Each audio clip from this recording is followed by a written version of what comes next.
ne connaissent pas, je vais un peu présenter l'association. Donc, Cubati France Provence est né le 21 janvier 2005. Dans les documents que nous présentons au public, nous disons qu'elle a pour but le rapprochement entre le peuple cubain et le peuple français en faisant découvrir aux Français une réalité cubaine très souvent méconnue, ce que naturellement il faut entendre de façon politique. Cubati France Provence n'est pas une association humanitaire et l'essentiel de son action se concentre sur l'information. Les deux buts sont faire connaître la réalité cubaine et lutter contre la désinformation. Pour cela, nous organisons des conférences, des débats.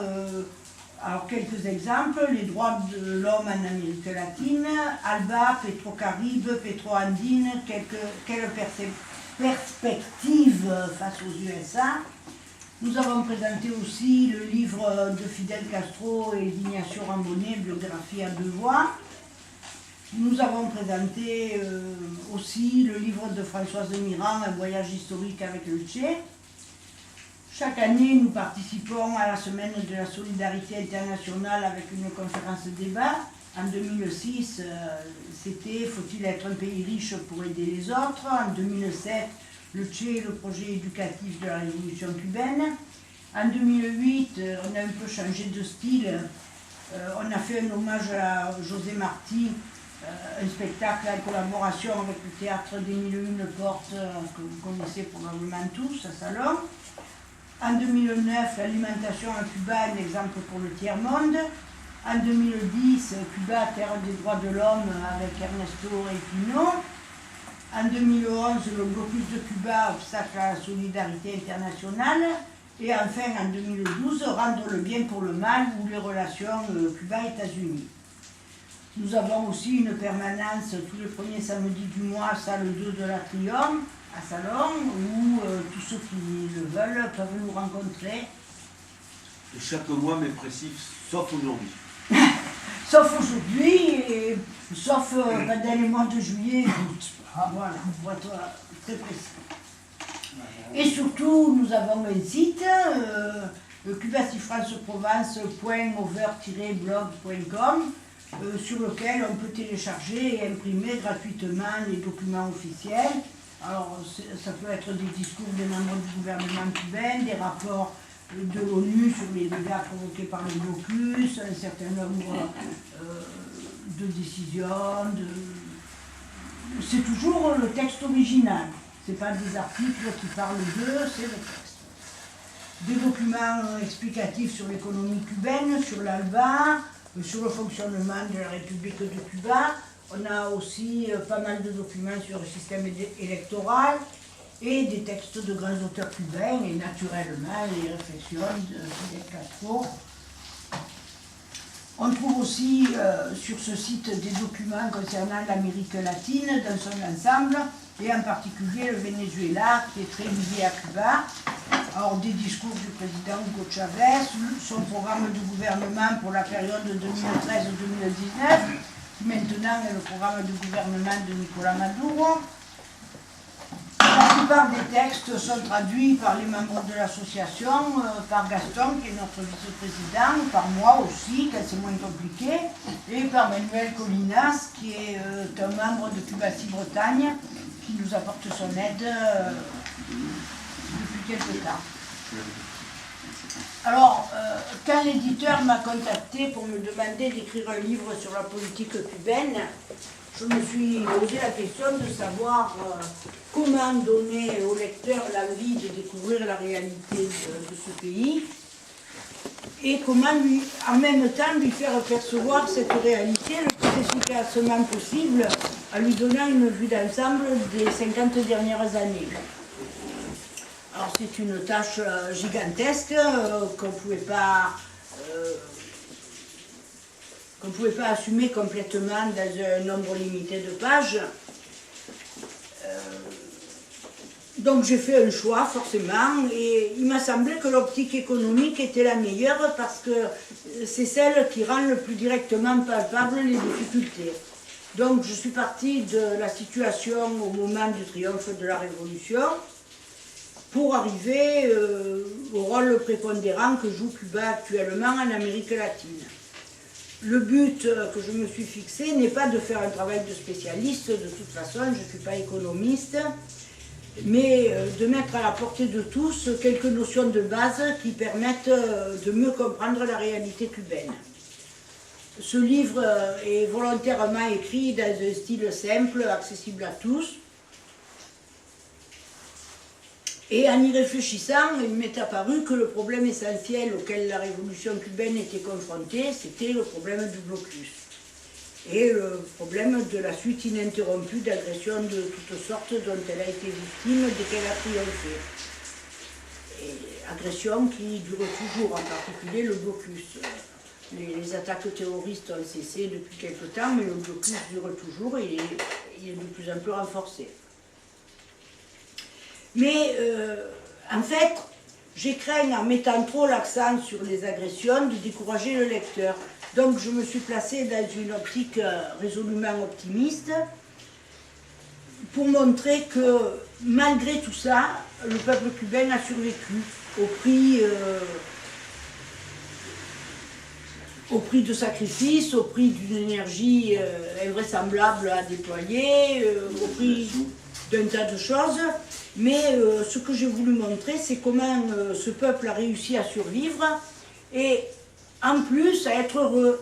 Parce que les gens qui vont à Cuba reviennent tous en disant les Cubains sont des gens extraordinaires, ils sont gays, ils sont gentils, ils sont accueillants. Et c'est vrai. Et en même temps, ces gens-là subissent un blocus. Donc, comment c'est possible dans cette optique-là? Et dans ce contexte de blocus, de difficultés invraisemblables, parce que imaginez le blocus, c'est comme quand vous allez faire vos courses, vous allez au magasin du coin, puis un jour le magasin du coin vous dit je ne veux plus vous vendre votre pain parce qu'on me l'a interdit. Donc vous allez un peu plus loin, le magasin un peu plus loin vous dit ah ben c'est fini, on m'a interdit de vous vendre mes cacahuètes, donc vous allez aller un peu plus loin, puis vous allez chaque fois un peu plus loin, c'est chaque fois un peu plus compliqué. Et c'est comme ça tout le temps.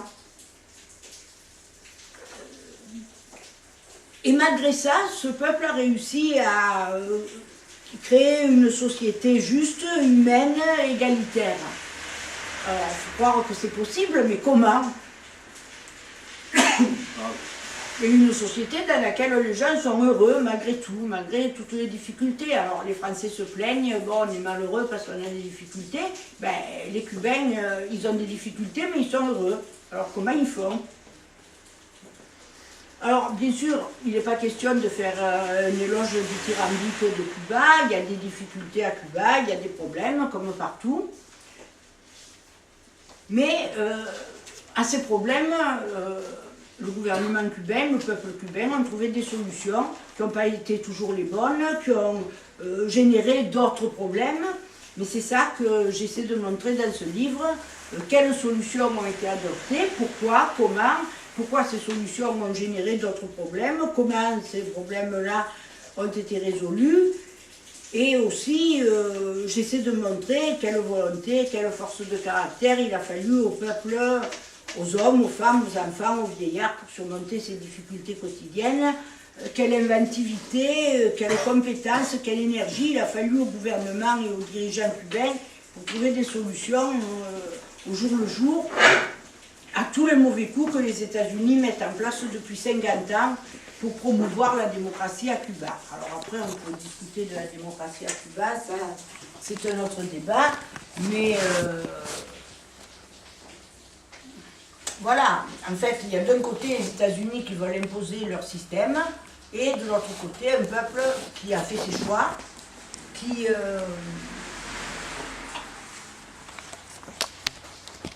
Puis il y a aussi le droit des peuples à disposer d'eux-mêmes, que la charte de l'ONU garantit, et qui dans le cas de Cuba n'est pas garantie, puisque ce que le blocus met en cause, c'est le droit des peuples à disposer d'eux-mêmes, puisque les Cubains ont fait des choix politiques qui doivent être respectés, et que les États-Unis ne respectent pas.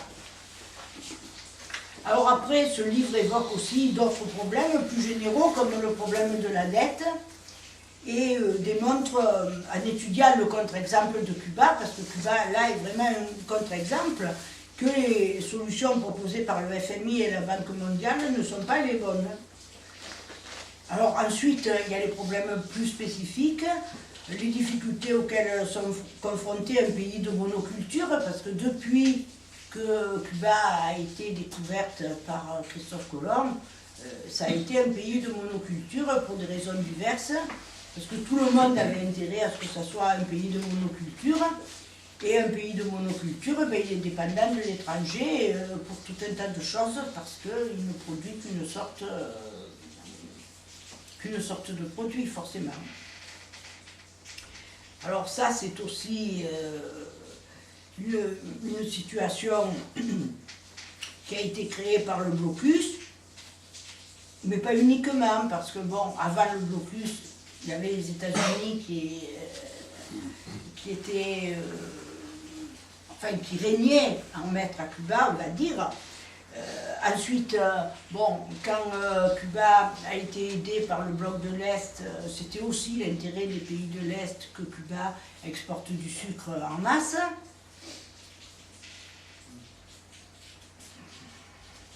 Alors, le problème, quand pendant 50 ans, on a été un pays de monoculture, comment en sortir, comment faire pour nourrir son peuple, pour diversifier ses productions, bon, tout ça c'est évoqué. En particulier, il y a un document sur l'alimentation à Cuba qui ne dit pas que tout est parfait, mais le titre est assez parlant. L'alimentation à Cuba est un exemple pour le tiers-monde. Ça ne veut pas dire que tous les problèmes ont été résolus, ça veut dire que Cuba a choisi la bonne voie et que justement Jean Ziegler, le rapporteur spécial de l'ONU sur le droit à l'alimentation, est allé à Cuba il y a quelques années, a fait un rapport qui conclut que beaucoup de problèmes ont été résolus, que beaucoup d'objectifs du millénaire en particulier ont été atteints, ce qui n'a pas été le cas dans les autres pays d'Amérique latine et dans la plupart des pays du tiers-monde. Bon, il ne dit pas que tout est résolu, mais il dit que ça pourrait être un exemple à suivre pour arriver à l'autosuffisance alimentaire.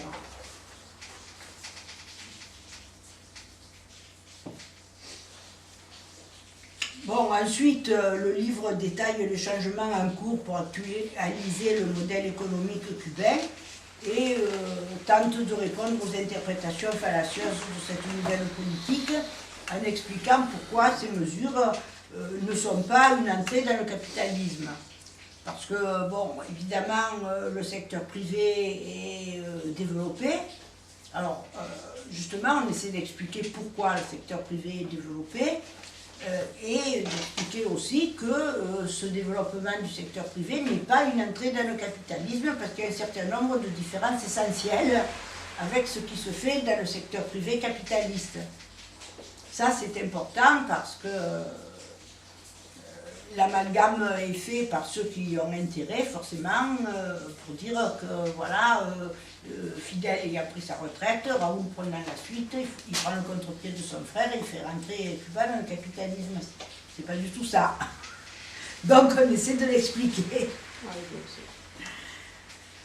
Et pour finir, après avoir détaillé toutes les difficultés auxquelles Cuba est confronté, ce livre se penche sur les relations de Cuba avec le monde, la solidarité que Cuba exerce envers tous les peuples qui souffrent, le rôle essentiel qu'elle joue actuellement en Amérique latine, où elle a été à l'origine de la création de plusieurs alliances économiques d'intégration. Alors, bien sûr, l'ALBA, que Fidel a créé avec Hugo Chavez en 2004. Après, il y a eu la CELAC plus récemment. Et tout ça, ce sont des mécanismes d'intégration qui sont capables d'affronter